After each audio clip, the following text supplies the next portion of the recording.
אצלי בראש השנה ראוי לו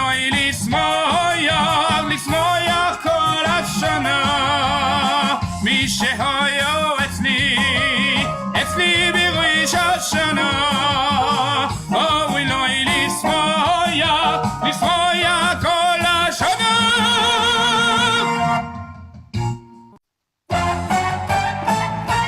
ראש השנה שלי ראוי על הכל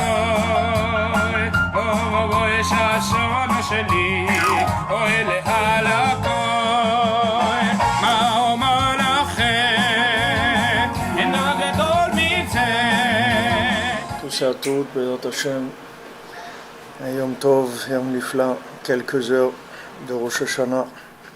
On s'approche à grands pas, Bézat Hashem. Ce moment extraordinaire, on va pouvoir sortir de toutes les déviations qui ont pu avoir lieu pendant l'année.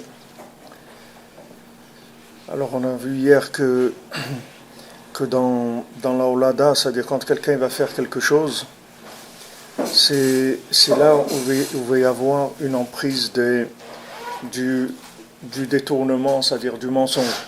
C'est-à-dire tant que la personne est tranquille, c'est-à-dire elle fait rien, alors elle-même elle va être détournée, mais ça va pas aller plus loin. Quand elle essaye de faire des choses, alors ça va commencer il va y avoir des attaques. C'est pour ça qu'il faut avoir des connaissances qui soient absolues, pas relatives. Tout ce qui est connaissances relatives, elles vont être encore plus relativisées avec le temps. C'est-à-dire si quelqu'un il a des connaissances qui dansent, qui sont en mouvement, alors le temps il va les mouvementer encore plus. C'est ce qui explique toutes les déviations qu'il peut y avoir. À chaque fois que l'homme Israël il s'est trouvé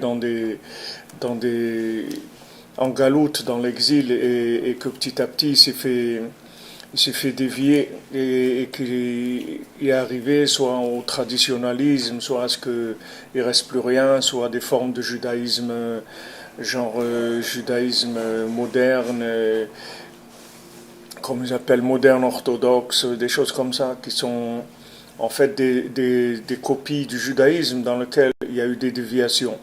Tout ce qui est les réformistes, réformés, toutes ces choses-là, c'est comme ça veut dire, c'est-à-dire c'est du judaïsme avec des réformes.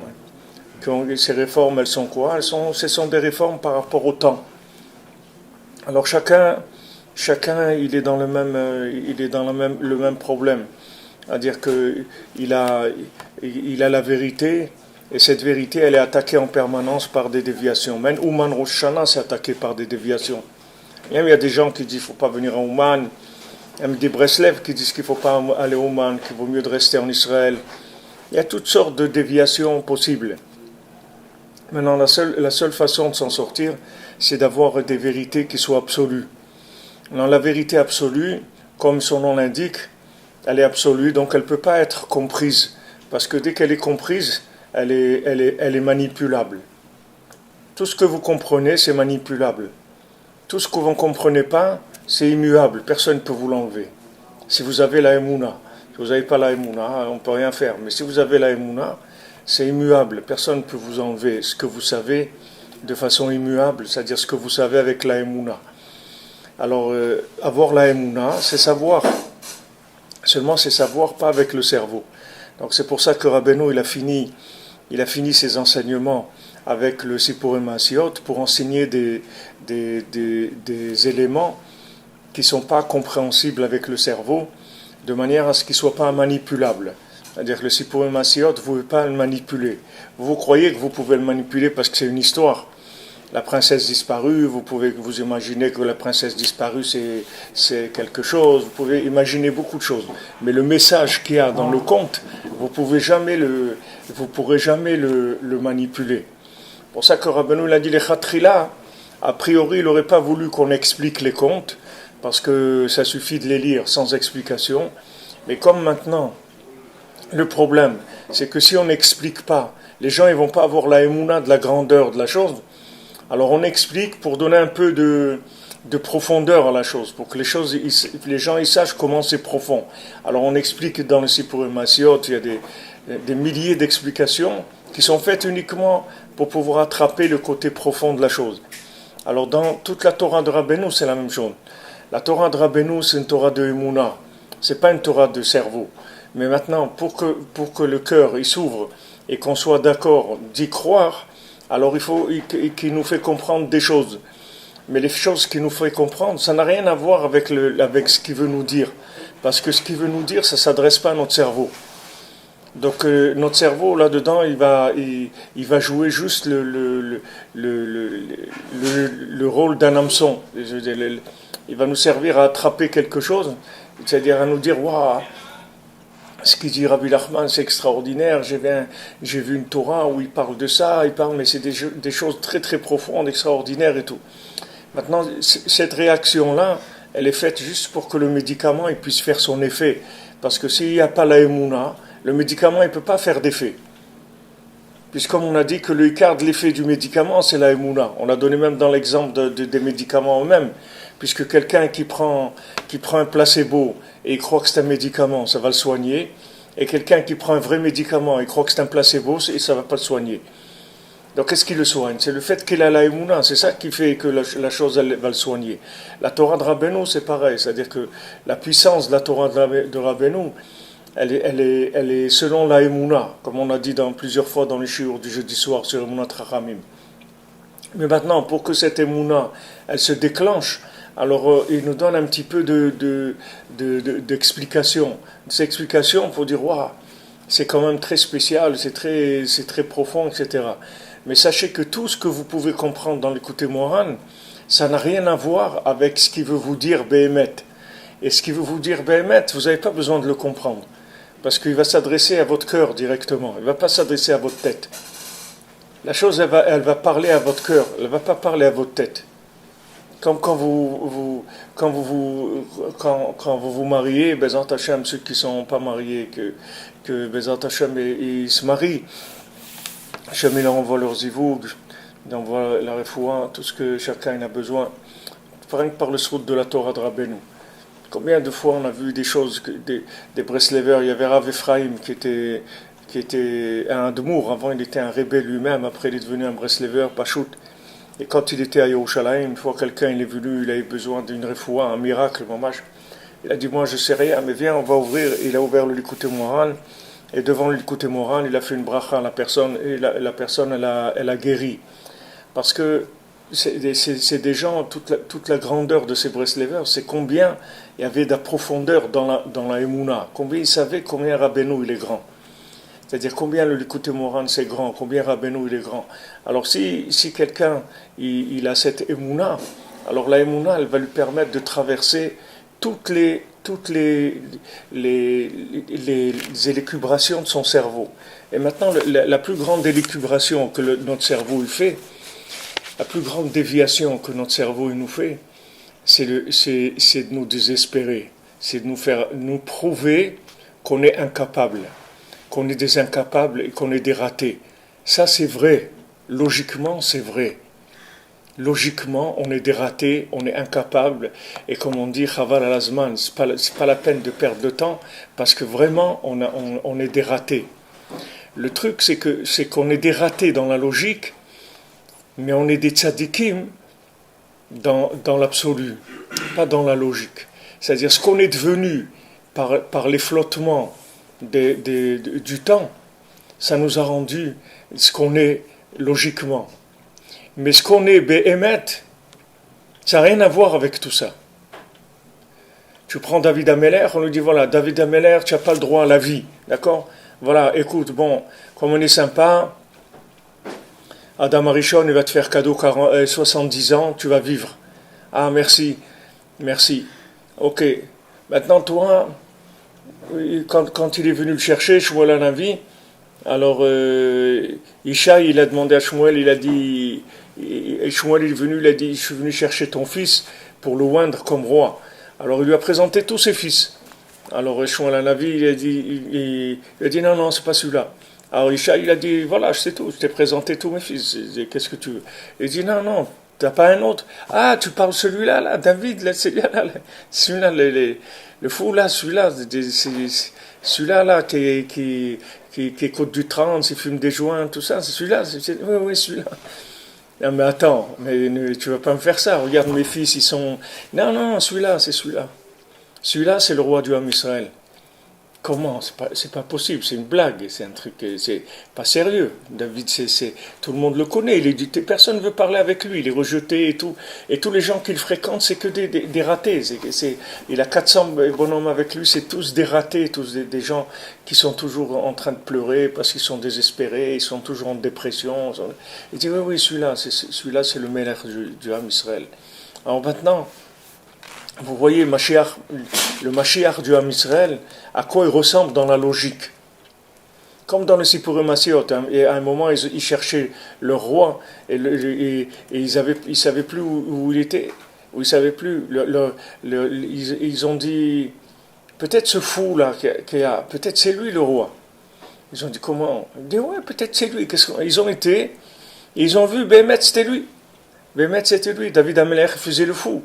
David Amelech, il y a des moments où il faisait le fou. On l'a pris pour un fou. On lui a donné tous les attributs de négatifs qu'il peut y avoir au monde. Alors maintenant, c'est là où la lutte, elle va commencer. Si tu commences à réfléchir sur ce que tu es, logiquement, tu vas poser. Voilà, quelqu'un, maintenant il m'envoie, regarde. Je vous raconte pas ce que je vous dis, c'est des choses réelles, c'est pas des mionotes. Ravi frère, j'ai pas le courage, la force de venir. Est-ce que ma place pourrait intéresser quelqu'un? Voilà, quelqu'un pour Rosh Hashanah. Pourquoi il n'a pas la force? Il n'est pas malade. Il n'a pas le courage de venir. Pourquoi? Parce qu'il se regarde à la glace ce matin et il dit, qu'est-ce qu'un taré comme toi? Qu'est-ce que tu vas aller à Ouman à Rosh Hashanah? Qu'est-ce que tu vas faire là-bas? Qu'est-ce que tu vas faire là-bas? Mais qu'est-ce que tu veux? Tu sais très bien comment tu es. Qu'est-ce que tu vas faire là-bas? Si tu vas avec la logique, tu vas jamais réussir. Tu vas jamais réussir. Parce que la logique, elle est déjà noyée.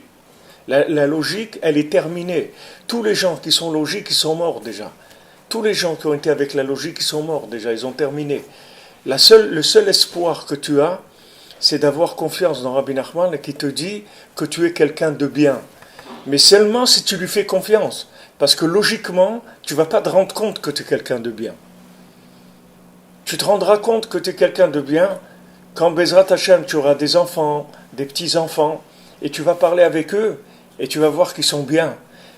Et la seule question que tu vas te poser, tu vas dire comment un taré comme moi, il a pu avoir des enfants et des petits-enfants comme ça. Tu ne vas pas comprendre, même ça tu ne vas pas le comprendre. Tu vas dire comment c'est possible.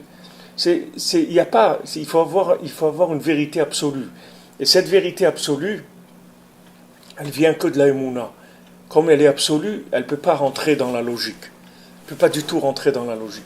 C'est pour ça que Rabbeinu, il dit, il n'y a que la Emouna, c'est tout. Tu dis Ouman Rosh Hashanah, c'est apprendre ou à laisser, c'est comme tu veux. Comme tu veux. Tu fais confiance à Rabbi Nachman. Tu viens, tu ne fais pas confiance à Rabbi Nachman, tu ne viens pas, c'est tout.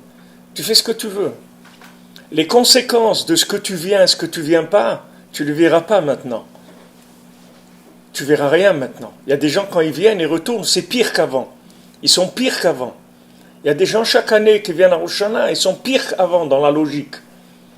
Alors je dis, mais attends, je suis devenu pire. Est-ce que tu lui fais confiance à lui ou tu fais confiance à ta tête, c'est tout. Et à un moment, il faut que tu choisisses. Rabbi Nathan, quand il est arrivé chez Rabbeinu, il a vu que un rave comme ça, on ne peut pas s'approcher de lui avec la logique.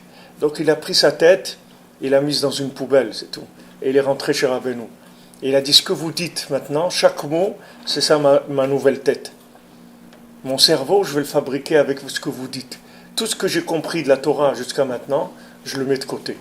C'est pas qu'il a jeté la Torah qu'il connaissait, il a jeté l'interprétation qu'il avait de la Torah, la compréhension de la Torah. La Torah, il l'a gardée. Bon, Hachem, sinon on n'aurait pas eu le Likutei Halachot. Il a gardé sa Torah, mais sa Torah, il l'a mise complètement au service des paroles qu'il a entendues de Rabbeinu. Il a dit, voilà, mon nouveau cerveau, c'est ça. C'est les paroles de Rabbeinu.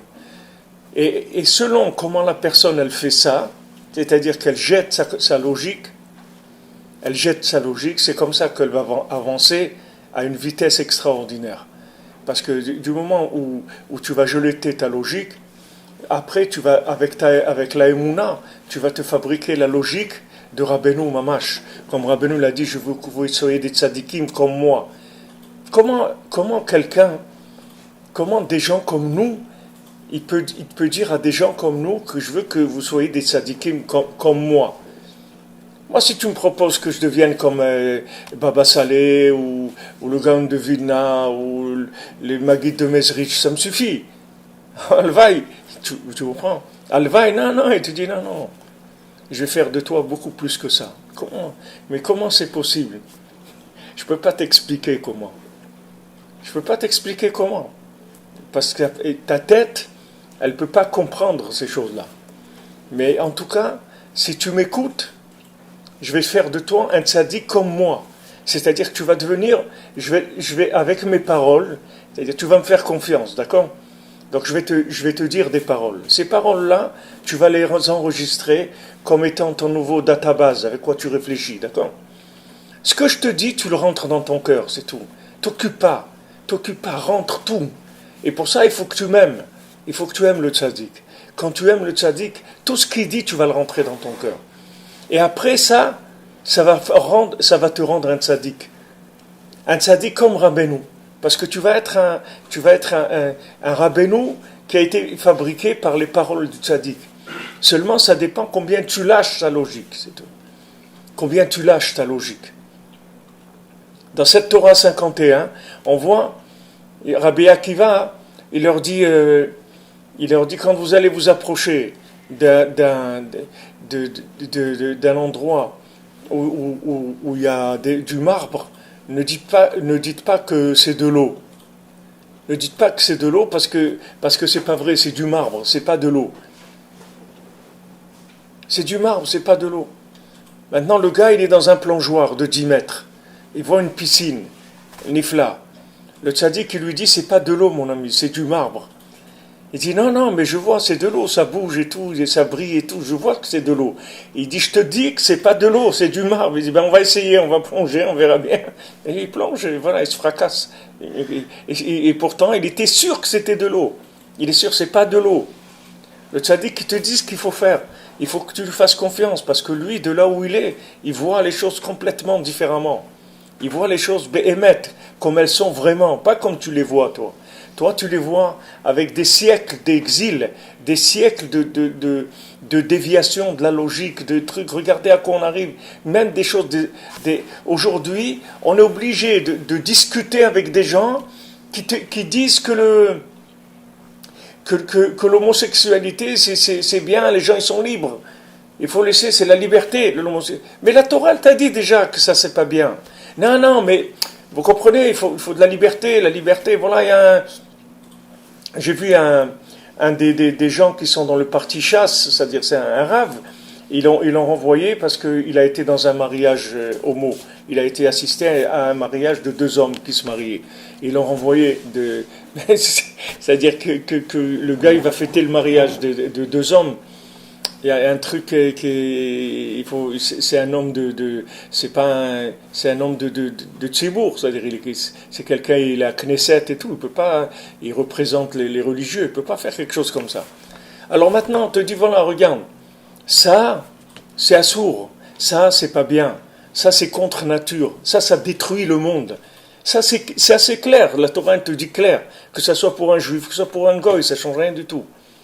Pour un juif ou un non-juif, c'est quelque chose d'interdit, c'est quelque chose de destructeur. Non, les gens, ils y vont et ils te disent, t'as rien compris. C'est sûr que j'ai rien compris, ça, je suis d'accord avec toi. Que j'ai rien compris, c'est sûr. Mais du moment où la Torah me l'a dit, ça me suffit, je n'ai pas besoin de comprendre. Je n'ai pas besoin de rentrer dans les détails de la compréhension, de comment ça détruit, qu'est-ce que c'est. Je n'ai pas besoin de ça du tout. Je n'ai pas besoin. J'ai pas besoin de ça. La Torah me le dit, ça suffit.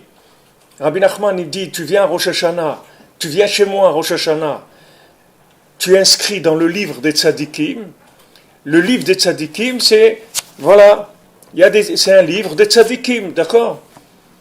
Dans ce livre des Tzadikim, il y a écrit le Baal Shem Tov, il y a écrit le Rabbi Shimon Bar Yochai, il y a écrit Baba Saleh, il y a écrit ça, et il y a moi, le Plouk, et je suis écrit là-bas avec eux, moi aussi. Moi aussi, je suis avec eux. Tu crois ou tu crois pas, tu fais ce que tu veux. Ou tu le crois ce qu'il te dit, c'est écrit Béférouche, tu viens chez moi, tu es inscrit dans le livre des Tzadikim, tu es inscrit dans le livre de la vie. Ouais, mais tu sais quelle vie j'ai moi, quelle galère et tout, voilà, des gens, ils ont divorcé 2 fois, des trucs, la parnassa, ils ont perdu de... Ok, t'occupe pas. Toi, ta tête aujourd'hui, elle peut pas comprendre ce que ça veut dire la vie. Tu sais pas ce que c'est. Mais par contre, ce que tu sais, c'est que si tu viens au Mana Oshana, tu es un garant sur ta vie, que tu es un tzaddik, et non seulement un tzaddik, mais tu es inscrit dans le livre de la vie, tu es vivant. Alors, ou lui ou toi, tu fais ce que tu veux, c'est tout. Ou tu lui fais confiance, ou tu vas avec ta logique, tu fais comme tu veux. Fais les comptes, regarde, fais ce que tu veux. Mais tu vas arriver à un moment où tu n'auras aucun choix possible. D'après ta logique, tu vas te sentir l'homme le plus loin de la terre, et d'après ce qu'il te dit, il va te dire que toi, tu es l'homme le plus près d'Hachem, tu fais partie des 70 000 ou 100 000 bonhommes qui sont les plus proches d'Hachem sur la terre. Il me dit, mais comment? Moi, je connais des rabbanim, ils ont des barbes comme ça, ils connaissent toute la Torah par cœur. Tu connais rien du tout. Tu connais rien. Tu sais rien. Sache que tu sais rien.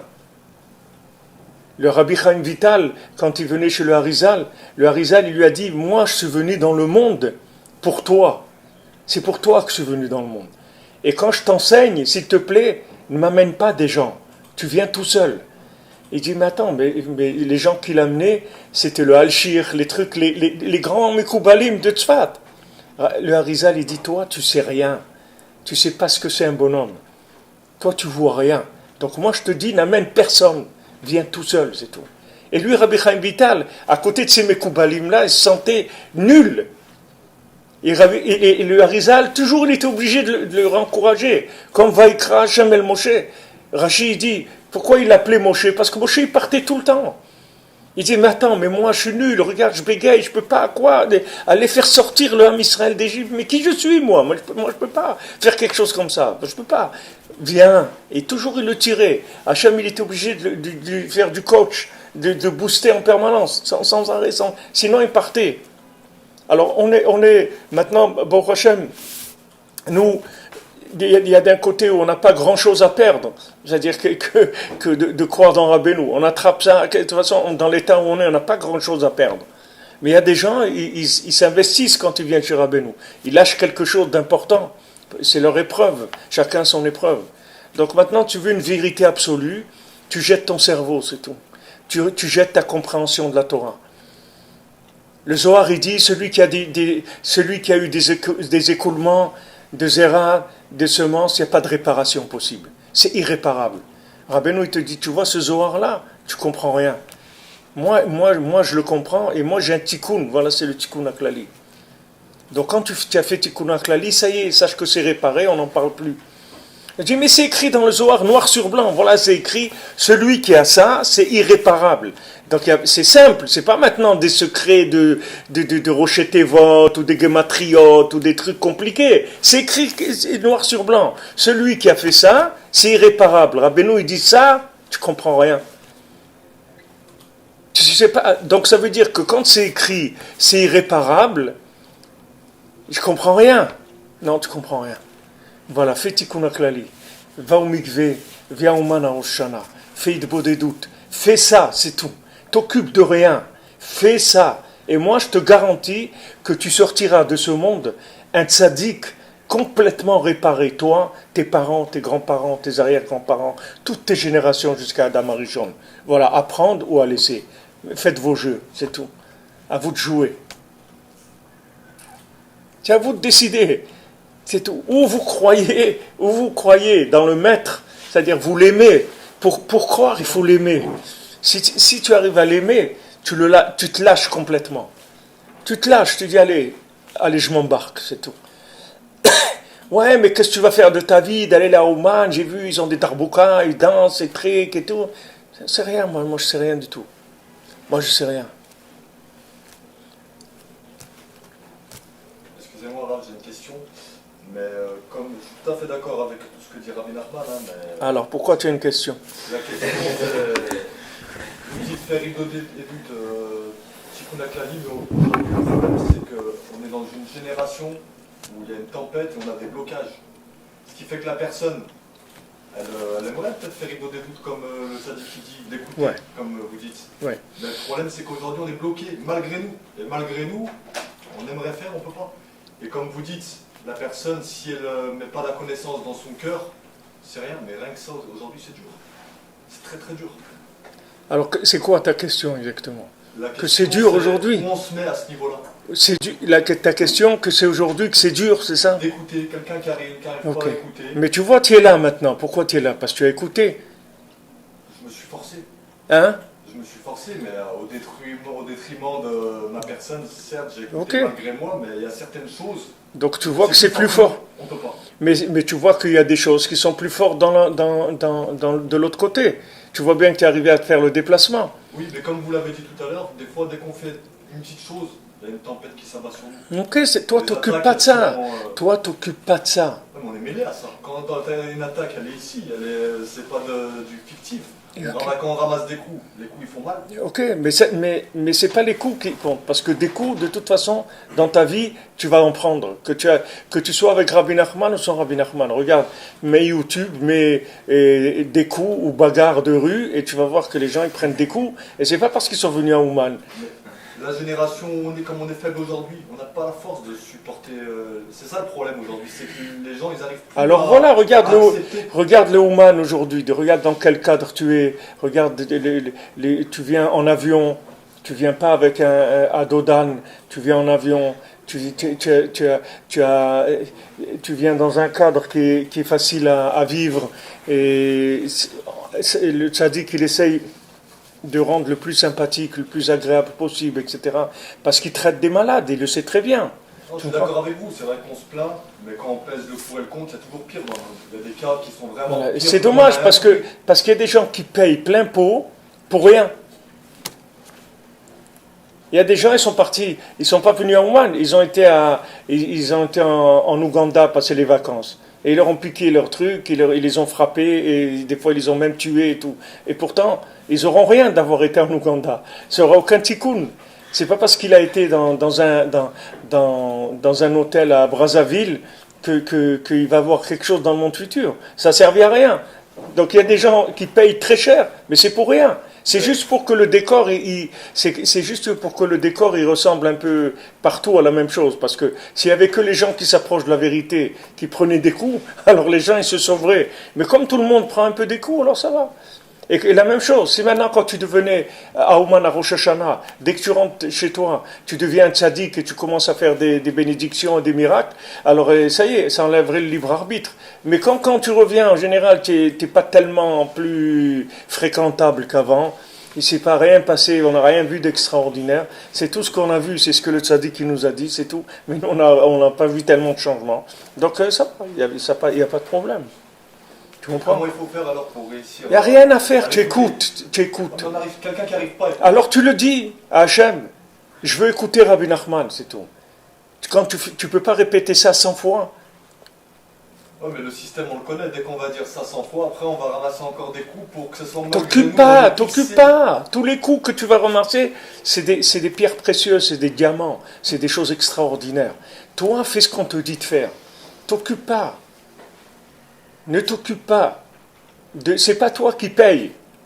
Tu es tuteur de quelqu'un. Quand vous avez des épreuves dans la vie, ça s'affaiblit. On n'a pas la même force, pas la même. Mais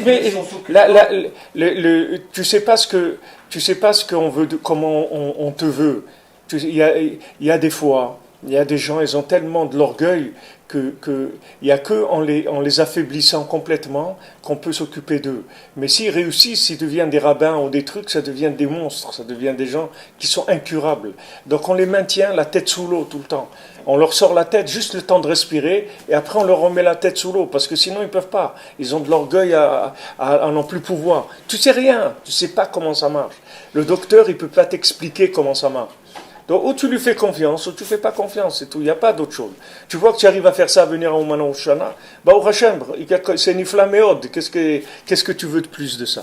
Tu es privilégié sur l'humanité. Dans l'humanité, regarde, il y a des gens, ils ont dépensé l'argent pour aller en vacances au Baléares, ou je ne sais pas où, tu comprends? Au Hachem, tu es là, chez un tzaddik qui te dit, je t'inscris dans le livre de la vie, t'inscris dans le livre des tzaddikim. Tous les gens qui sont là, c'est des tzaddikim. Tu les vois la tête qu'ils ont, les tzaddikim. Eh ben regarde-les, va là-bas, tu vas voir. Tu vas voir ces gens-là. Pardon? Excusez-moi, en plus on est jugé avant on rentre avant les autres par rapport à Rabbi Nachman. Ouais, non, c'est la technique, ça. Non, mais je veux dire, c'est impressionnant quand on entend ça. D'être jugé avant ou pendant ou après, de toute façon, d'être jugé, pas jugé, on ne comprend rien, ça. Nous, d'après notre jugement, à nous, on ne comprend même pas comment on est vivant encore. On ne comprend même pas comment Hachem nous a laissés dans le monde, dans l'état où on est. Qu'est-ce qu'il a quelle joie il tire de nous, on ne comprend rien. La seule chose qu'on a, c'est qu'on s'appuie sur le tzaddik, c'est tout. Mais même ces avantages, c'est des avantages techniques. Mais l'année dernière, vous avez dit, c'était impressionnant quand vous avez dit ça ici à Ouman, que quand on a à la période de Rosh Hashanah, tout de suite, le tzaddik qui fait passer les hommes qui sont à Rosh Hashanah, Ouman, Rosh Hashanah, avant tout le monde, avant le reste du monde. C'est ce que vous avez dit. Ça, c'est impressionnant quand on entend ça déjà. Mais ça, c'est le côté technique. Ça, c'est de la technique. Parce que les gens, vous leur dites avant, après et tout, ils ne savent pas qu'est-ce que c'est. Justement. Les gens disent, alors, qu'est-ce qu'il y a, c'est-à-dire, tout ce qui est le côté technique, le côté technique, c'est pas avec ça que vous allez vous engager. Ce qui va vous engager, c'est votre cœur. Vous allez sentir quelque chose. C'est-à-dire que votre cœur, il va vous raconter une histoire, et votre cerveau, il va vous en raconter une autre. Vous comprenez? Votre cœur, il va te dire « Ashrecha, heureux es-tu que tu es là, etc. » Et votre cerveau, il va dire « Espèce de taré, qu'est-ce que tu fais là? Tu aurais été chez toi, tu as ton lit, tu as ta douche comme il faut, tu as ton café, ton expresso, tu as le rabbin, il t'a préparé une petite place à la synagogue, il te fait monter à la Torah, et trucs. Qu'est-ce que tu fais là ?» Le cerveau, le cœur, ils vont être complètement opposés. Donc, ou vous décidez que votre cerveau, vous le mettez à la poubelle une fois pour toutes, et on n'en parle plus. Ou maintenant, tout ce que vous allez souffrir, en fait, c'est le fait qu'on ne lâche pas. C'est ça qui nous fait souffrir. Mais si vous prenez Rabbi Nathan, vous prenez le côté de Philote, vous allez voir un homme qui est le pire de ce qu'il peut y avoir dans le monde. Il n'y a pas pire que ça. Vous voyez Rabbi Nathan, il est frappé dans tous les domaines. Dans l'argent, dans l'orgueil, dans les femmes, dans le manger, dans la jalousie, dans la paresse, dans tout ce que vous voulez. Il a, dans l'écouter de Philote, vous voyez Rabbi Nathan, il a tout ça, tous ces problèmes. Et qui c'est Rabbi Nathan? C'est l'homme le plus grand élève qu'il y a jamais eu dans le monde, Rabbi Nathan. C'est l'élève de Rabbi Nachman. C'est la lune du monde. C'est le cerveau du monde, il a dit Rabbi Nathan. Il dit, moi, une fois, il portait ses valises quand il est arrivé à la gare, là, il portait ses valises pour aller chez lui. Et il a dit, quand quelqu'un est venu à sa rencontre, il avait déjà porté pas mal. Il a dit, je ne savais pas que le cerveau du monde, il devait porter ses valises aussi. Rabbi Nathan, il savait que c'était le cerveau du monde. Et en même temps, vous allez lire dans l'écouté de Philote, un homme qui a une conscience d'une destruction incroyable. Quand vous lisez l'écouté de Philote, il y a des moments où vous avez de la peine pour lui, parce que vous dites, non, moi, bon Hachem, moi, je n'ai pas ça. Il dit là-bas, je suis le plus grand assassin qu'il y ait jamais eu dans le monde. On dit, bon Hachem, moi, je n'ai jamais tué personne. Le pauvre Rabbi Nathan et tout, ça fait de la peine. Quand il dit assassin, c'est par rapport aux fautes graves qu'il faisait? J'ai pas compris. Quand vous dites qu'il disait que lui-même, c'était un assassin, c'est par rapport à certains péchés graves qu'il faisait? Par rapport à ce que lui, dans sa conscience, il savait qu'est-ce que c'est être un assassin. Donc pour lui, il se considérait comme un assassin. Et tu vois, celui que dans sa logique, il est assassin, il est voleur, il est menteur, il a de l'orgueil, toute la liste de tout ce qu'il y a de pire dans le monde, d'après sa logique, lui, Béhémet, c'était l'homme le plus grand qu'il y a eu dans le monde après Rabbeinu. C'était l'élève de Rabbeinu. C'était la lune de l'humanité, le cerveau de l'humanité. Il a fait teshuva. C'est pas qu'il a fait tchouva, il était quelqu'un d'extraordinaire. Mais comme il était extraordinaire, son apparence, elle était comme ça.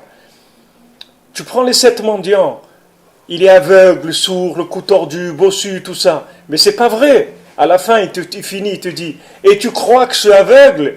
Je ne suis pas aveugle du tout. Mais moi, je vois d'un bout du monde à l'autre. Et moi, tout ce qui n'est pas à voir, je ne le vois pas. Et comme il n'y a pas grand-chose à voir, alors tu as l'impression que tu es aveugle, c'est tout. Mais tu ne suis pas aveugle du tout. J'ai une vue extraordinaire. C'est ça notre problème à nous. Pourquoi on est dans l'état où on est? Parce qu'il n'y a rien qui nous a achetés dans le monde. On n'est pas arrivé à être acheté par...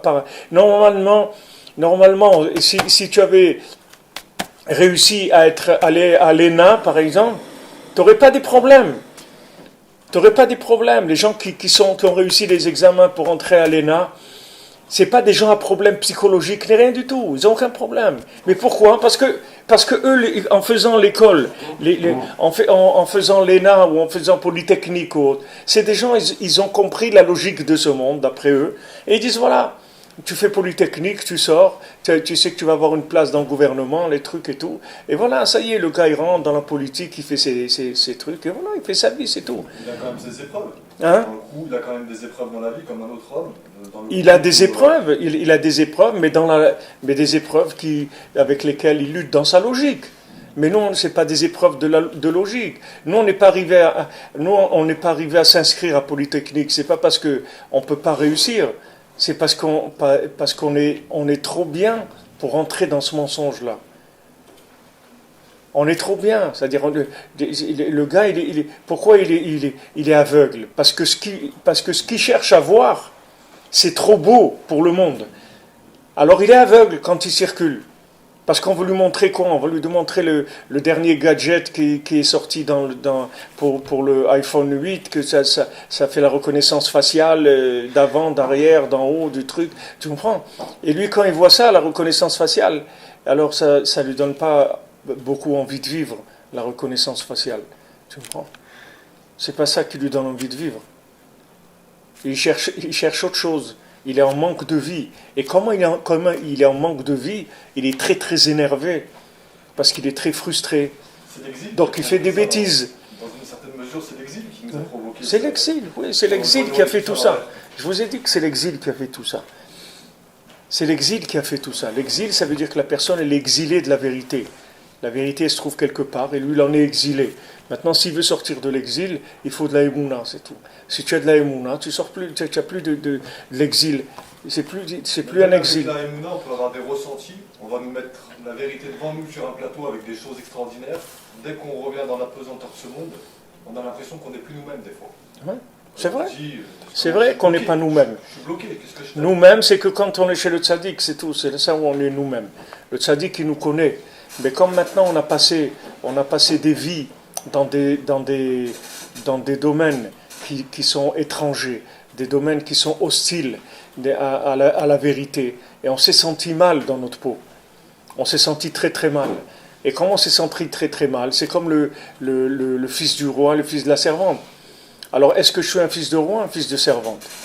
Alors si maintenant tu travailles à la mairie, si tu travailles à la mairie de Villeurbanne, quelqu'un il vient, il dit je m'excuse, je sais pas si je suis un fils de roi ou un fils de servante. Il dit, comment il s'appelle ton père? Voilà, il s'appelle comme ça. Voilà. Ah non, mais ton père c'est un serviteur, c'est un servant, il n'y a pas de problème, tu es fils de servant. Ah ouais, vous êtes sûr? Ouais, bon ok, alors c'est bien. Il sort. On le met à vivre avec les fils de servantes. Il a le mal de mer, il n'est pas bien. Il dit, je ne peux pas supporter, j'arrive pas, je peux pas. Ah, il retourne là-bas, il dit, vous êtes sûr, vous n'êtes pas trompé, c'est bien l'adresse et tout. Il dit, non, c'est ça, tu es un fils de servant. Alors il essaye encore de chercher un travail ou de faire quelque chose, il n'est pas bien du tout. Et la nuit, il rêve, on lui dit, tu es un fils de roi. Il se lève le matin, il va à la mairie de Villeurbanne, on lui dit tiens, fils de servante. Il se couche le soir, on vient dans ses rêves, on lui dit tiens, fils de roi. Alors un jour il se lève, il dit il faut me lâcher les amis. Oula, parce que là je vais devenir fou. Là je peux plus. Où ça? Où je suis un fils de servante, lâchez-moi ce cœur-là qui me rend fou, que j'ai tout le temps envie de trucs extraordinaires. Lâchez-moi, c'est tout. Ou je suis un fils de roi, et ça y est, arrangé à la mairie de Villeurbanne, parce que c'est pas normal. une carte d'identité de fils de servante, il y a un problème. Alors qu'est-ce qu'il fait? Il commence à faire des bêtises. Il se drogue, il boit, il fait des trucs terribles, il fait des trucs terribles. Mais comme ça ne va pas le calmer du tout. Ça, c'est rien que des nerfs, de la révolte, c'est tout. C'est pas avec ça qu'il va se calmer. S'il se calmait avec ça, il n'y aurait pas de problème. Il a terminé, comme ça, c'est tout. Mais ça ne va pas le calmer du tout. C'est juste parce qu'il est énervé, c'est tout. Il est énervé, il ne s'est pas trouvé, donc il se révolte, il fait des bêtises. Tu comprends? Une fois qu'il va passer sa dose de révolte, qu'est-ce qu'on fait maintenant? Ok, tu as fait des bêtises, ok, après, ça t'a construit ces bêtises. Ça y est, tu es bien dans ta peau maintenant? Non, je ne suis pas bien du tout. Alors qu'est-ce que tu as fait? Tu n'as rien fait. Alors fils de servante, t'es pas, fils de roi, t'es pas, t'es un révolté. Alors qu'est-ce que tu vas devenir, mon pauvre? Tu vas devenir quoi? Alors tu viens chez le tzaddik il te dit, regarde, tous ces gens-là ne les écoutent pas. La mairie de Villeurbanne ne les écoute pas. N'écoute personne. Si tu m'écoutes, moi je te garantis que je vais t'amener au bonheur. Je vais te faire, tu vas réussir ta vie. Il y a quelque chose comme ça, vous croyez encore que je peux réussir? Oui, tu vas réussir. Et tu es quelqu'un de bien. Pas que bien, tu es quelqu'un d'exceptionnel. Mais ça mérite d'écouter déjà, de pouvoir écouter pour que ça rentre dans notre cœur. Ouais, c'est ça, c'est le vrai. mérite. C'est un mérite, ça dépend de ta recherche, ça dépend de beaucoup de choses. Mais en tout cas, quand le tzaddik vient te chercher, le tzaddik vient chercher tout le monde. Il ne vient pas chercher des gens qui ne sont pas prêts à écouter. Quand il vient te chercher, dès que quelqu'un est prêt à écouter le tzaddik il vient le chercher. Donc quand le tzaddik vient te chercher, il te dit, voilà, moi tu m'écoutes, moi je te répare, c'est tout. Moi je te répare. Alors quand tu vois que de toute façon dans ta vie tu t'en es pas sorti, qu'en tant que fils de servante t'es pas heureux, en tant que fils de roi tu vois même pas par où ça va commencer, en tant que révolté qui a fait les 400 coups, qui a fait des bêtises, etc., ça t'a pas donné satisfaction non plus. Donc tu dis, bon, d'accord, je vais l'écouter, je vais faire ce qu'il me dit de faire. Et tu vas commencer à écouter ce qu'il te dit de faire. Et petit à petit, tu vas te réparer. Tu vas te sentir mieux, petit à petit. Tu vas te sentir mieux. Petit à petit, tu vas te sentir mieux. Et même si tu ne te sens pas mieux, parce qu'il y a des âmes qui sont tellement dans la logique, qui sont tellement frappées de l'arbre d'Adam Arishon, du fruit de l'arbre de la connaissance du bien et du mal, que toute leur vie, ils ne voient rien du tout de ce qu'ils ont fait. Ils sont dans le même état toute leur vie. Et après, ils vont voir. Mais c'est une question d'émouna, il n'y a pas autre chose. Personne qui n'écoute pas, ça veut dire que Rabbi Nachman, il n'a plus rien à faire avec elle, quoi. Il n'a pas écouté, donc... Si la personne, elle n'écoute pas, alors elle fait ce qu'elle veut, c'est tout. Chacun, il a envie de vivre comme il veut. C'est venu, le fait qu'il soit quand même venu à une certaine personne. Voilà, s'il est venu, c'est qu'il a écouté déjà. C'est qu'il a déjà écouté. Donc maintenant, quand on est arrivé dans ce monde, dans l'état dans lequel on est arrivé chacun, et qu'on est dans la souffrance dans laquelle on est aujourd'hui, on n'a qu'une seule chance de s'en sortir, c'est d'écouter. Rabbi Nathan, il a écouté Rabbeinu. Rabbi Nathan, il a écouté Rabbeinu. Il a jeté sa tête et il est devenu Rabbi Nathan, parce qu'il a écouté Rabbeinu. Il n'aurait pas écouté Rabbeinu, il serait resté inconnu du monde. Il serait été un rabbin comme n'importe lequel. Comme le rabbin de Courbevoie ou de Blanc-Ménil. C'est tout. Mais Rabbi Nathan, il a écouté Rabbeinu. Donc maintenant, tu peux, le tzaddik, il peut te sublimer. Tu peux arriver à des niveaux extraordinaires. Seulement, il faut l'écouter, c'est tout. Il faut l'écouter, il faut faire ce qu'il te dit de faire, dans la mesure où tu peux le faire. Oui, Nadine, bon, oui, même un non-juif peut entendre le tzaddik, il n'y a aucun problème. Le tzaddik, il respecte tout le monde, le tzaddik, il aide tout le monde, le tzaddik, il s'occupe de tout le monde. Tout celui qui a un cœur et qui veut se rapprocher de la vérité et qui veut avoir une vie qui correspond plus à la parole divine. Sachez qu'aujourd'hui, entre un juif et un non-juif, il n'y a pas tellement de différence. Parce que les gens ils sont dans un état de destruction au niveau de la logique dans lequel il n'y a pas tellement de différence. Et il y a beaucoup même de non-juifs qui sont dans un état beaucoup moins abîmé que certains juifs. Il n'y a aucune différence. C'est une appartenance de l'âme, mais chaque individu, il est tellement loin de son âme que Sur le terrain, il n'y a pas tellement de différence. Donc celui qui écoutera Rabbi Nachman, il amènera à sa réparation petit à petit, jusqu'à qu'il arrive à recevoir son âme ou d'être en contact avec son âme.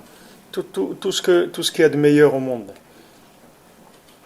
Donc maintenant notre problème c'est que toute cette galoute là, tout cet exil, il nous a complètement retourné 10 fois.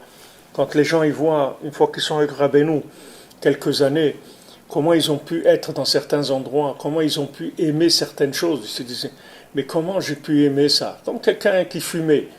Quand il arrête de fumer, il se dit, mais comment j'ai pu aimer fumer dans ma vie? Il ne comprend pas, Bichlal. Il ne comprend pas.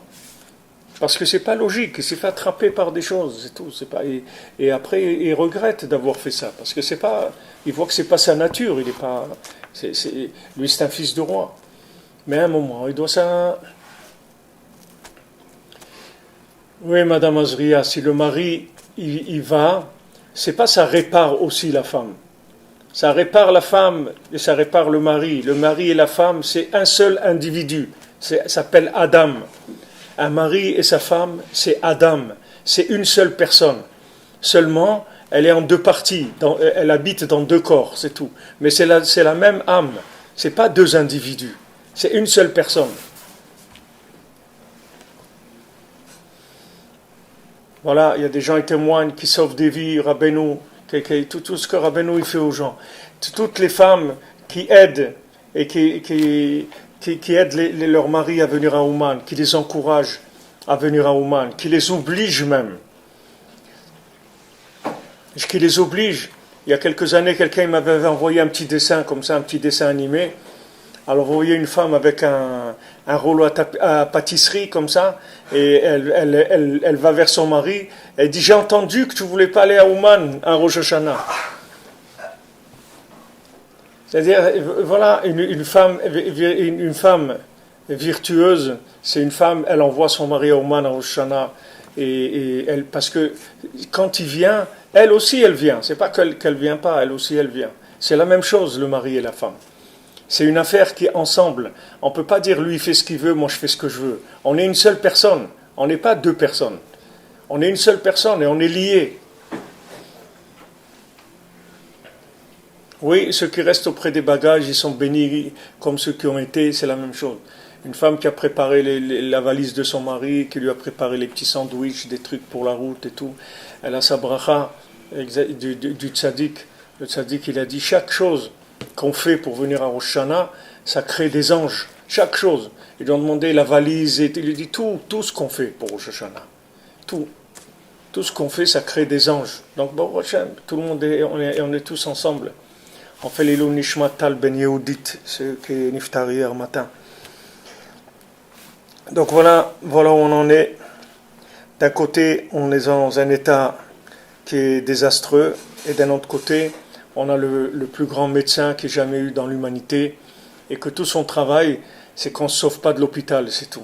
C'est ça qu'il essaye, parce que si on reste dans l'hôpital, on est sûr qu'on va sortir guéri.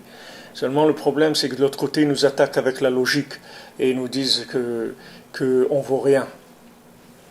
C'est pour ça, ne faites jamais ça dans votre vie. Ne dites jamais à quelqu'un qu'il n'est pas bien, qu'il vaut rien. Ne dites jamais ça à quelqu'un. Vraiment pas. Ne dis jamais que quelqu'un il n'est pas bien. Ne dis jamais ça à personne. Ni à toi, ni à quelqu'un. Ne dis jamais ça à quelqu'un qui n'est pas bien. Parce qu'il n'y a rien de pire que ça. Il n'y a rien de pire. C'est-à-dire que nous, on est tellement mal dans notre peau. On est tellement mal dans notre peau. On a tellement peur de rater qu'il suffit que quelqu'un vienne et nous dise une parole ou deux, et il peut nous décourager de tout.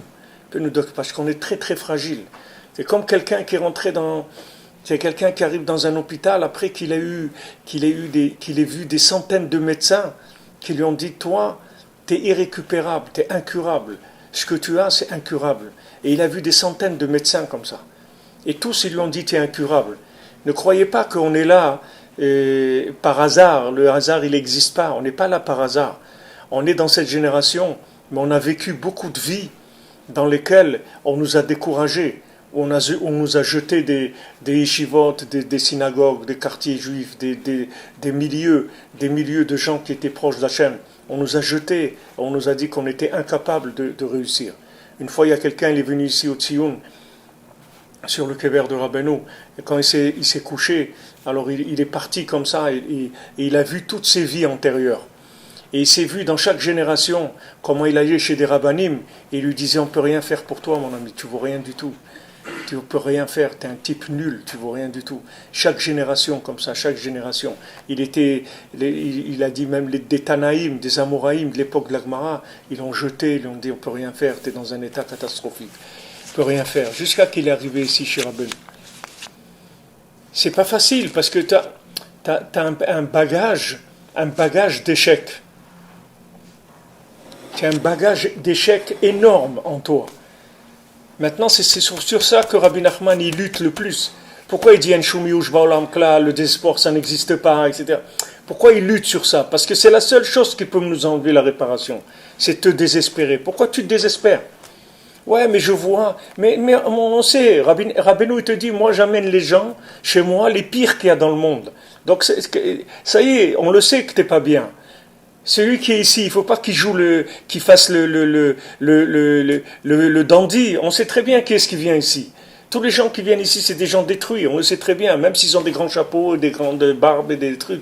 Les gens qui sont bien, c'est-à-dire à leurs yeux, qui sont tellement détruits, qui croient qu'ils sont bien, ceux-là, ils ne viennent pas ici. Ils ne viennent pas. Ils restent chez eux. Dans leur communauté, dans leur truc, ils ne viennent pas. Qui est-ce qui vient ici? C'est des gens détruits. Mais c'est des gens détruits qui n'ont pas perdu l'espoir et qui n'ont pas perdu l'amour de la vérité. Donc c'est pour ça qu'ils sont là. Mais il faut arrêter d'avoir des pensées de découragement et de « Ouais, tu n'as pas fait ça. » et tout. Mais ok, quand les tiaras, tu dis « Ouais, mais tu n'as pas fait les slichot ce matin, mon ami. Tu n'as pas fait les slichot. » Il faut lui dire « Alors, mon ami, qu'est-ce qu'il y a? Qu'est-ce qu'il y a? Je n'ai pas fait les slichot. Qu'est-ce qu'il y a? Tu sais ce que j'ai fait ce matin? Eh bien, j'ai fait chez Akol, quand j'ai pris mon café. Ah ouais, ben tu crois qu'avec ça, tu vas aller loin. Hein. Ah ouais, si on est avec des gens qui prennent des cafés, ben, je sais pas où on aurait été. Ben ouais, amène 2-3 millions de gens qui viennent boire un café à Ouman, à Rosh Hashanah, et je peux te dire que Mashiach, il vient tout de suite. Qu'est-ce que tu veux de moi? Qu'est-ce que tu veux de moi? Ouais, mais tu t'es pas levé au slichot. Les slichot, c'est à 4h30. Pourquoi tu t'es pas levé au slichot? Dis, attends, moi je suis un invité ici, vous n'avez pas compris comment ça marche. C'est lui qui m'a dit de venir ici, c'est pas moi. Donc si vous avez des problèmes, il faut aller voir celui qui m'a invité. Vous allez voir Rabbi Nachman, vous dites, et vous invitez des gens bizarres là. C'est des gens qui se lèvent pas au slichot, des trucs, qui sont en train de prendre des cafés, des trucs. C'est quoi ces gens-là? Alors parle avec lui, c'est tout. Demande-lui à lui pourquoi il amène des gens comme ça. Demande-lui à lui, ne demande pas à moi. Donc, vous voyez qu'en permanence, on a des pensées comme ça négatives sur nous-mêmes. Sur nous-mêmes. Et après, quand les gens ils n'ont plus des pensées négatives sur eux-mêmes, parce qu'ils sont devenus des pros dans la Torah, ils commencent à avoir des pensées négatives sur les autres. En général, ça commence par son épouse et ses enfants et tous les gens qui sont autour d'eux et commencent à faire du négativisme sur les gens qui les entourent. Ouais, tu fais pas assez, t'es pas assez bien, t'es pas truc, t'es pas ci, t'es pas ça, t'es pas truc. Une fois que lui, il a l'impression qu'il s'en est sorti, il commence à s'attaquer aux autres, à les démonter. Il n'y a rien de pire aujourd'hui que ça. Parce que c'est vrai qu'on est dans un état lamentable. C'est vrai. Mais seulement on a trouvé le médecin de l'humanité, c'est tout. Le plus grand médecin qu'il ait jamais eu, qui te garantit, avant que tu rentres à l'hôpital, avant que tu sois, qu'on te fasse la première analyse de sang et qu'on te prenne la tension, il te garantit qu'il te répare déjà. Que tu vas sortir en pleine forme, complètement réparé. Tu vas sortir un tzaddik. Alors c'est tout, c'est apprendre ou à laisser, fais ce que tu veux. Ou tu vas continuer à te morfondre dans ton désespoir et dans ta révolte et dans tes bêtises, ou tu dis je vais essayer, c'est tout, j'y vais. Donc c'est sur ça qu'il lutte le plus Rabbeinu. Pourquoi Rabbeinu il te dit le désespoir ça n'existe pas, te décourage pas. Il m'a dit le Rav Besançon, il m'a dit que le livre Courage, il a imprimé 500 000 exemplaires déjà, le livre Courage. il a été imprimé à 500 000 exemplaires. Qu'est-ce qu'il y a dans le livre Courage? Courage, te décourage pas, c'est tout. Parce que si tu ne te décourages pas, on est en train de t'opérer, on est en train de te faire tout ce qu'il faut pour te sortir en pleine forme. Mais rien que ne te décourage pas, c'est tout. C'est tout ce qu'on a peur. On a peur que quelqu'un il va te dire un mot et va te décourager. Ou il va te dire, ouais, tu es pas... Toi, tu es un peu comme ça, tu es un peu light dans ton truc, là. Ton judaïsme, il est un peu light, tu n'es pas... truc. Laisse-moi tranquille, mon ami, t'occupe pas de moi. Tout ce que tu veux faire, tu me dire, tu vas le dire à mon papa, tu vois. Ici, tu es mon papa, tu vas voir Rabbi Nachman. Tout ce que tu veux dire, de me dire, ne perds pas ton temps avec moi, va lui dire à lui. À moi, ne me dis rien parce que c'est lui qui s'occupe de moi. Moi, je sais rien. Moi, je sais qu'il m'a promis qu'il s'occupe de moi, j'ai confiance en lui, c'est un grand sadique, et je vais aller jusqu'au bout avec lui, c'est tout. C'est la seule épreuve qu'il y a. Il n'y a pas d'autre épreuve. Et après, tu ne fais pas l'idiot. On te propose une femme pour te marier. Pourquoi tu dis non? Qui tu es pour dire non? Qui tu es pour dire oui? Tu es rien? Alors avance, c'est tout. Non, mais ça implique quand même, quand on rencontre une femme, on est impliqué. Si par exemple. Mais dans quoi tu es impliqué? Tu es un repris de justice, que tu es impliqué dans quoi? Si on te retrouve, on t'embarque, on te met au pénitencier de Sing Sing. Qu'est-ce qu'on te propose une femme? Tu oses dire non? Mais le but c'est de la rendre heureuse. Si maintenant. Ça, c'est pas ton problème. Si Hachem il te l'a envoyé, tu vas la rendre heureuse. Te fais pas de soucis. Tu baisses la tête, tu vas la rendre heureuse, te fais pas de soucis. Mais des gens, on leur propose des femmes bien, qui font la Torah et tout pour se marier, ils disent non, monsieur. Mais qui tu es pour dire non? Pour qui tu te prends? Tu te prends pour qui? Pour Vercingétorix, pour Napoléon? Pour qui tu te prends? Pour qui tu te prends pour dire non à une jeune femme qui veut se marier avec toi? Tu vas regretter, tu vas te mordre les doigts, tu vas voir, si tu dire non. Ne dis pas non. Ouais, mais logiquement, tu sais bien que toi, tu es bon pour la casse. Tu le sais très bien. Donc, est-ce que tu vas lui juger qu'elle est peut-être pas bien pour toi? D'où tu sais qu'elle est bien pour toi, elle n'est pas bien pour toi? Il n'y a rien. Tu dis, Hachem, tu me l'as envoyé, merci, c'est tout. Si elle n'est pas bien pour moi, fais qu'elle s'en aille, c'est tout. Que je ne me marie pas avec elle. Mais moi, je ne peux pas dire non. Et si par contre quelqu'un rencontre une femme, et physiquement, il n'y a pas d'attirance. Une femme aussi, quand on est marié, elle attend que son mari s'implique un minimum pour elle. Ouais. Ça veut dire non, je me ferme les yeux, je dis oui, bon, je me marie, mais on Ah ben tu la maquilles, tu lui achètes un masque. Tu lui achètes un masque de Jerry Lewis, tu lui mets et c'est tout, comme ça tu vas te faire rigoler toute la journée, c'est tout. Qu'est-ce que c'est physiquement? Qu'est-ce que ça veut dire physiquement? Qu'est-ce que c'est physiquement? C'est des bêtises. Qu'est-ce que c'est? On n'est pas à ce niveau-là, Noura. Quel niveau t'es pas? Mais t'es pas conscient. Ce niveau de dire physiquement, mais mon ami, si t'es pas à ce niveau-là, ça veut dire que t'es pas conscient de qui tu es. Si maintenant tu es au pénitencier de Sing Sing et tu veux maintenant une viande, tu demandes maintenant une viande qui vient de je sais pas où avec des pruneaux d'Agen et des trucs, mais il faut que tu te regardes à la glace, mon ami. Il faut que tu te regardes à la glace, tu t'es pas vu à la glace. Tu n'es pas conscient de qui tu es. Tu n'es pas conscient de qui tu es. Si tu peux maintenant demander des choses comme ça veut dire que tu ne sais pas qui tu es. C'est comme si un bonhomme il est en réanimation, il est à l'hôpital et il est en train de chercher les cigarettes LM, il veut qu'elles soient les longues, là, pas les courtes. Il veut les longues. Mais le bonhomme, il a des tuyaux partout, il est comme ça, tu comprends. Qu'est-ce que tu te demandes?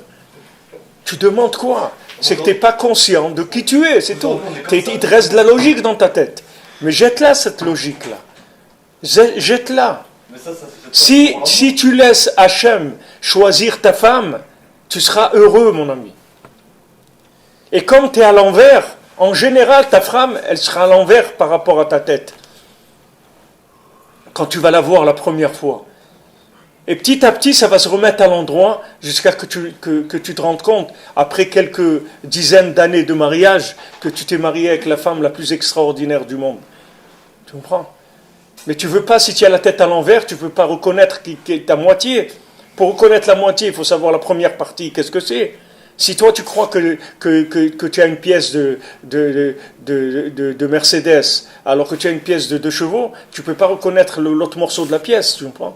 Comment tu vas reconnaître? C'est ta moitié. Comment tu vas la reconnaître si toi-même tu ne sais pas qui tu es? Tu pries, c'est tout. Tu es chez le tzaddik, tu pries, tu demandes à Hachem, voilà, envoie-moi mon zivouk, je veux commencer, je veux me marier, c'est tout. Et la première qui vient, tu signes, mon ami. Qu'elle soit belle, qu'elle soit moche, qu'elle soit grande, qu'elle soit grosse, qu'elle soit petite, qu'elle soit pauvre, qu'elle soit riche, qu'elle soit bête, qu'elle soit intelligente, t'en sais rien. La première qu'on t'envoie, Baruch haba, Mazal Tov, c'est tout. Et tu dis, et si c'est pas pour toi, elle va partir, c'est tout. Et si c'est pour toi, elle va rester, tu vas te marier avec elle, et ça te prendra des années à l'apprécier. Des années avant que tu commences à apprécier ta femme. Tu crois que tu vas l'apprécier au bout d'une semaine ou 2. Même si tu choisis une femme, soi-disant, elle est belle, elle te plaît, tout ça, c'est du cinéma, c'est le début, il n'y a rien du tout là-dedans. Après, tu vas passer dans le vécu, tu vas voir qu'est-ce que c'est la vie. C'est autre chose complètement. Tous les masques qui tombent. Pourtant, c'est le maquillage, après le mariage, il n'y a plus de maquillage. Elle a passé 10 heures chez les manicures et la perruque et les maquillages et les trucs. Elle a passé 10 heures à se préparer. Tu ne crois pas qu'elle va faire ça tous les jours après? C'est terminé après. Après on attaque, mon ami. Après on attaque. Après on rentre dans le vif du sujet. C'est terminé tout ça. C'est pas... Au début, quand on rencontre sa femme, même si Oui. vous dites, je ne me pose pas de questions, il faut se marier, je me marie, je dis oui, je suis d'accord avec vous. Mais une femme, elle a le 6e sens. Elle va ressentir, sans parler, si son mari la désire ou pas. Et il n'y a pas pire pour une femme qu'elle sent que l'homme avec qui elle est, il la désire pas. Et il se force. Et elle, ça, elle va le ressentir que c'est pas du ça. Mais même si une femme, elle ressent ça, mais elle ressent encore quelque chose de plus grand que tout ça. Elle ressent que son mari, il est soumis à Hachem. Et ça, c'est la chose la plus belle qui est dans le monde. Elle va sentir que son mari, même si sa tête à elle, elle ne lui revient pas, mais son mari, il est soumis à Hachem. Et il va faire tout ce qu'il peut pour l'aimer, pour lui donner tout ce parce qu'il est soumis à Hachem. C'est pour ça qu'il va le faire. Tandis que quelqu'un que soi-disant, sa femme, elle lui plaît, etc., eh bien, il y a un jour, elle ne va pas lui plaire. Il faut qu'il sache que tout ça, qu'au début, elle lui plaît, après, elle ne va pas lui plaire. Et un jour, elle va s'énerver sur lui. Et un jour, elle va lui faire des problèmes. Et un jour, elle va refuser d'aller manger chez les beaux-parents. Et un jour, elle va lui faire des problèmes. Alors, c'est fini après. Pourquoi tous les couples ils divorcent? Parce que c'est pour ça. Parce qu'ils se marient avec un intérêt qui est presque nul. Et cet intérêt-là va disparaître très rapidement. Qu'est-ce qui va rester après? Rien du tout. Il n'y a plus rien à gratter, la personne elle a mangé la crème du gâteau, il n'y a plus rien. Tandis que celui qui s'est marié avec la Emouna et qui aime sa femme, parce qu'il sait que c'est sa femme, même s'il ne le voit pas avec son cerveau, mais il sait que c'est sa femme. Pourquoi? Parce que c'est Hachem qui lui a présenté. Je le sais, si c'est Hachem qui me l'amène devant moi des femmes, il y en a plein, on peut faire plein de rencontres, et comment on va savoir si elle c'est la bonne? Je te dis, on ne demande pas ton avis, la première qui vient, tu la prends, c'est tout. C'est celle-là, la tienne, c'est tout. La première qui veut se marier... Et si elle vient pas? Quoi? Si elle vient pas? Si elle vient pas, alors tu vois là, tu pries pour qu'elle vienne, c'est tout. C'est le contraire. Quand tu vois une femme qui veut se marier avec toi, c'est toi qui dois être complexé. Tu dis, comment une femme elle peut vouloir de moi? Comment il y a une femme sur terre qui peut vouloir de moi? Ça, c'est ça un Breslever. C'est ça un Breslever. Comment... Il y avait ici Rav Ben Nachman, qui était le talmid de Rav Nachman Tuchiner et de Rabbi Nathan. C'était mamash la 4e génération de Rabbeinu. Il avait un élève qui était Rav Levi Yitzhak Bender, qui était à Yerushalayim, qui était le Breslever, le Rav qu'on avait à Yerushalayim. Et Rav Avraham Ben Nachman, c'était son Rav.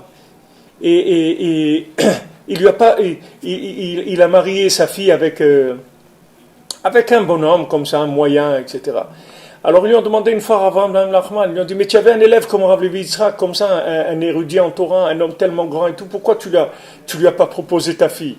Il dit, mais vous croyez qu'il aurait voulu de moi? Jamais il aurait voulu de moi, ma fille. Regardez qu'est-ce qu'ils imaginaient. Un homme qui est considéré comme d'un plus grand Breslever qu'il n'y a jamais eu de toutes les générations, qui a écrit Korveor, Bira Likutim, des explications sur l'écouté moral qui sont les explications les plus élevées qui ont été écrites. Et cet homme-là, il pense même pas marier sa fille avec son élève parce qu'il dit c'est sûr qu'il ne voudra pas de moi. Voilà ce que c'est un Breslever.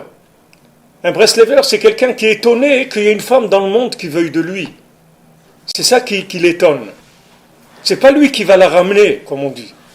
Il va être étonné, il dit comment une femme elle veut de moi. Il dit c'est vrai, tu veux de moi. Oui, oui, mais c'est vrai, tu es sûr, tu veux te marier avec moi. Mais oui. Mais arrête de dire on n'est pas dans ce niveau. On est dans le caniveau, mon ami. Dans le caniveau, il y a tous les niveaux. Il n'y a pas. Si tu sais que tu es dans le caniveau, tu acceptes tout. Tout. Si tu sais que tu es fou, que ta tête ne marche pas, tu sais que ta tête ne t'indiquera jamais où tu dois aller. Tu prends un GPS, c'est tout. Parce que ta tête ne t'amènera jamais à la destination qu'il faut. Elle va te tromper sans arrêt. Donc là, je prends le GPS, c'est tout. Tiens, un GPS, c'est la Emouna. Tu viens, tu lâches ta vie dans les mains de Rabbeinu. Tu es là, tu dis, ah, Rabbeinu, je te donne ma vie. Fais de moi ce que tu veux, c'est tout. Et ça y est, tu t'en vas, et après, tu t'occupes plus de rien. Après, tu dis 50 mètres, tourne à droite. 50 mètres, tourne à gauche. Mais attends, on est déjà passé ici, t'occupe pas. Non, tourne encore, va là-bas, va ça, 500 mètres, 6 kilomètres, c'est tout, t'écoutes, c'est tout, tu fais plus rien. Comment quelqu'un il peut refuser une jeune fille qui veut se marier avec lui? Mais c'est ça le problème qu'il y a aujourd'hui, c'est que les gens, c'est pas rien qu'ils sont fous, c'est qu'ils ont de l'orgueil en plus. Parce que d'être taré, c'est pas un problème, mais taré orgueilleux, c'est une maladie, mais c'est incurable. Non, des fois, taré orgueilleux, c'est un nouveau truc. On veut la rendre heureuse, c'est pas forcément de l'orgueil. On se dit, je vais m'appliquer. Mais si tu vas la rendre heureuse, alors une femme, pour la rendre heureuse, tu vas faire ce qu'il faut pour la rendre heureuse, qu'est-ce qu'il y a? Pourquoi tu as fait un collage entre le fait qu'il faut qu'elle te plaise pour que tu la rendes heureuse? Il faut que tu te mettes au boulot, c'est tout, tu vas travailler, tu vas lui prendre une belle maison, tu vas lui acheter tout ce qu'elle a besoin, tu vas l'honorer, tu vas la sortir, lui faire passer des bons moments, et tu vas voir qu'elle va être heureuse, c'est tout. Pourquoi, qu'est-ce que tu crois? Il y a des femmes, les gens ils disent ouais, je t'ai pas amené d'argent ces mois-ci, mais tu sais, je t'aime. J'ai rien à faire que tu m'aimes. Paye le loyer, amène déjà à manger à la maison. Après, on passe à la deuxième étape. Ouais, mais je t'aime. Qu'est-ce que tu veux que je fasse avec ça que tu m'aimes? J'ai besoin de fonctionner. Il y a des enfants à la maison. Regarde comment on est, comment on vit. Un truc qui nous coupe l'électricité, nos trucs. Mais où on est? T'es un bon à rien, tu fais rien. Et toi, tu dis non, mais je t'aime. Va dormir, mon ami. Va voir ailleurs. Qu'est-ce qu'elle dit dire je t'aime? Je t'aime, ça veut dire que tu te mets au boulot, c'est tout. C'est ça que je t'aime. Tu prends une femme, tu t'occupes d'elle, c'est tout. Tu t'occupes de tes enfants, tu t'occupes de ta famille. C'est ça, aimer. C'est ce que veut dire aimer.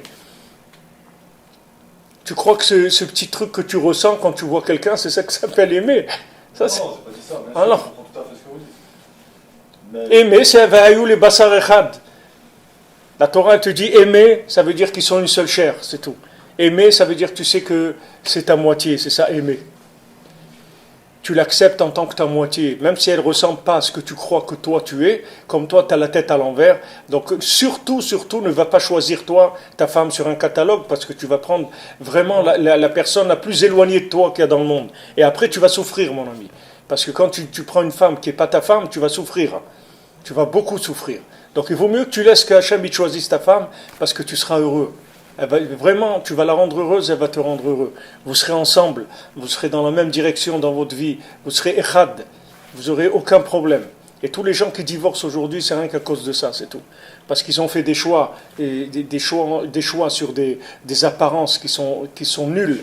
Et après, au bout de quelques temps, ça y est, tout est parti, il reste, ça y est. Il y a la pluie qui est tombée, le maquillage il est tombé, c'est terminé après. Les gens ils restent après sur des choses amères. Ils sont investis. Tandis que si tu t'es investi pour travailler, pour construire, c'est pour ça que tu t'es investi, tu ne seras jamais déçu. Tu ne seras jamais déçu et tu n'abandonneras jamais. Parce que tu as construit quelque chose. Tu n'abandonneras jamais ta femme, tes enfants. Jamais tu les abandonneras. Même si tu souffres, même si c'est difficile pour toi. Même si c'est difficile pour toi, tout le monde passe par des moments difficiles, mais tu n'abandonneras jamais, parce que tu t'es engagé avec de la émouna. Cette émouna, elle te protégera toute ta vie. Jamais tu abandonneras. Celui qui s'est engagé avec la logique, il y a une autre logique qui fait sauter celle-là. Celui qui va avec la logique, alors après, celui qui vient chez Rabbi Nachman avec de la logique, alors il va trouver d'autres logiques. Il a trouvé d'autres logiques. J'ai vu quelqu'un, et il m'a dit non, son Rav il vient à Ouman aussi, il est venu à Ouman, mais pas au Rosh Hashanah. On a dit, mon Rav il m'a dit que je ne viens pas au Rosh Hashanah, alors je ne viens pas, c'est lui, c'est mon Rav. Il y a un rave, ton rave c'est Rabbi Nachman, c'est tout. Rabbi Nachman il dit tu viens chez moi au Rosh Hashanah.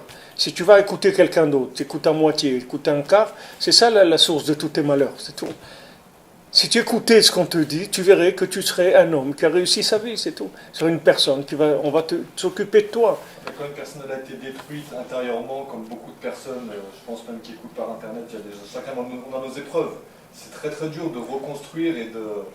Déjà c'est un travail de regarder une personne, pas forcément comme vous dites pour son aspect superficiel, mais pour ce qu'elle est vraiment intérieurement.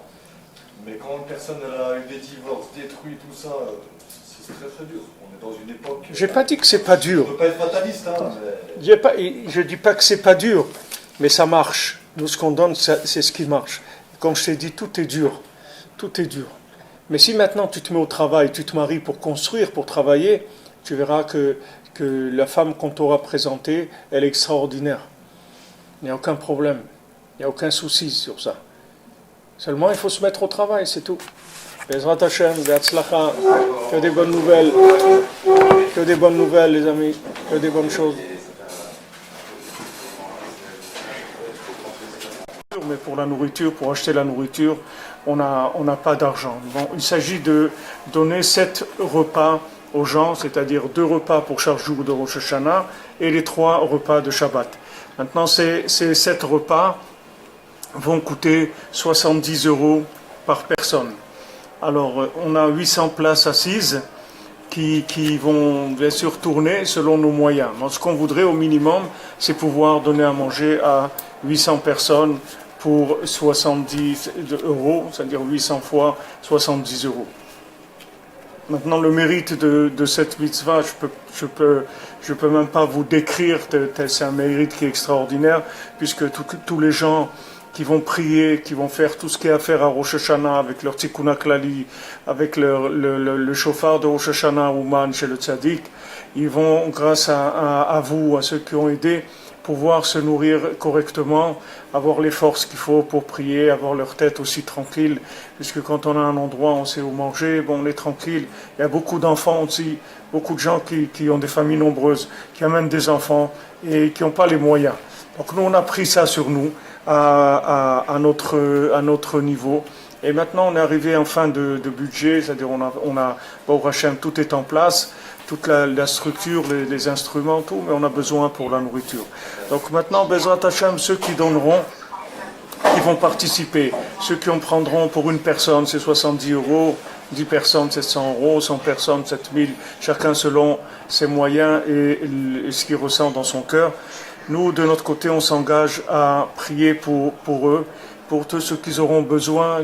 Vous nous envoyez votre nom avec le nom de la maman et tout ce que vous avez besoin pour votre parnassa, pour la santé, pour le mariage, les enfants, le shalom bayit, monter en Eretz Israël, tout ce que vous pouvez avoir besoin, vous nous envoyez, nous on fera une liste qu'on va imprimer et que, Bezrat Hashem, on va vous mentionner sur la tombe de Rabbi Nachman à ces moments-là de veille de Rosh Hashanah pour que, Bezrat Hashem, vous ayez une merveilleuse année avec toutes les bénédictions possibles. Rabbi Nachman il dit avec moi, personne n'a jamais perdu. Quand quelqu'un m'a aidé un petit peu, moi je l'ai aidé beaucoup. C'est-à-dire que celui qui aide un petit peu Rabbi Nachman, il reçoit 100 fois plus que ce qu'il a pu investir. Donc voilà, on fait appel à vous pour essayer Bezrat Hashem, de faire cette mitzvah extraordinaire, de nourrir des pauvres à Ouman, à Rosh Hashanah, chez le tzaddik. Alors tous ceux ou celles qui participeront, comme on vous a dit, envoyez-nous vos noms et nous on s'occupe de faire les bénédictions sur la tombe de Rabbi Nachman. Même 10 €, 20 €, on peut prendre chacun selon ses moyens. Chacun selon ses moyens. Toute participation, sachez que si vous donnez 10 €, alors ce sera un repas parmi les 7 repas. Ce que vous pouvez, chacun selon ce qu'il peut. Nous, on doit arriver à un budget d'ici demain matin pour avoir le temps de commander et de préparer tout ce qu'il y a à préparer pour la fête, Bezrat Hashem. Voilà, donc vous l'aurez compris, chaque aide est vraiment déterminante. On a encore tout à l'heure croisé des gens en bas à côté du